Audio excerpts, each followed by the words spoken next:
So hey guys, welcome to another Warframe video, and this one has been requested quite a few times, and it's finally here. So today we're going to take a look at my Rhino Prime build. Now this can be either a 2 or a 3 Forma build, and it all depends on whether or not you want to add primed flow.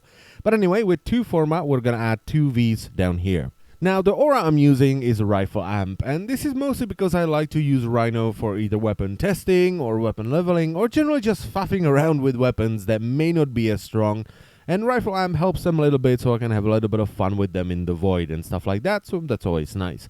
Now, since this is a power strength overkill build, I thought it would be funny to just add power drift into the exile slot, but it's not that much power strength, so if you want to swap it out for something like rush, it's fine. It's not a big deal, okay? Then I have intensify to add even more power strength, transient fortitude for even more power strength, and for ludicrous levels of power strength, we're also going to add blind rage. And with this setup, I have 271% power strength, which is enough, and I also don't want to max out Transient Fortitude and Blind Rage because of other builds. Now, for the defensive mods, I'm using Vitality and Steel Fiber. I used to use Redirection, but I don't anymore. Now, Vitality just adds more health and makes you more tanky outside of Iron Skin, and it works really well with Steel Fiber, which also adds more health to your Iron Skin, and it seems to increase the amount of health you can gain through taking damage in the first few seconds upon activating Iron Skin, so that's nice.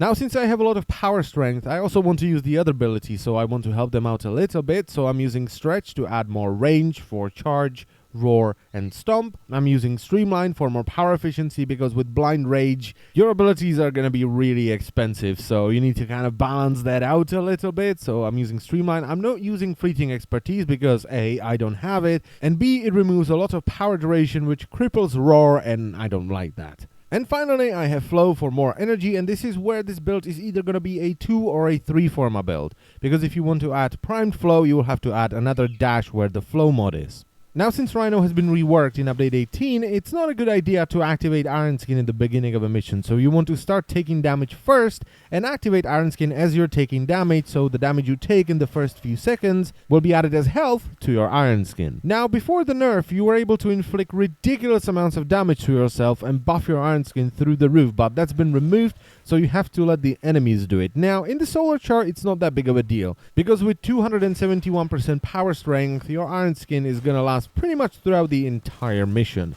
But in the void, especially in the endless missions, enemies can be a bit tougher, so what you can do is activate Iron Skin and buff it by face tanking one of the lasers. But you have to time this right, because if you stand there for a little bit too long, the laser is gonna chew through all the health that you've just gained by face tanking the laser. So yeah, be careful with that.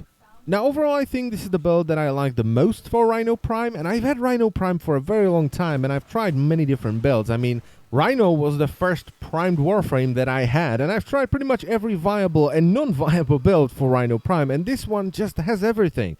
Charge does a ton of damage, Iron Skin is incredibly beefy, Roar is gonna give you ludicrous damage bonus for like 20-ish seconds, which is usually enough to kill everything in the game, and Stomp is awesome for crowd control. It also has good range because of Stretch, and it does a ton of damage because, you know, 271% power strength. So overall, awesome build for an awesome frame. And I thank you very much for watching once again, and I will see you next time. Bye-bye.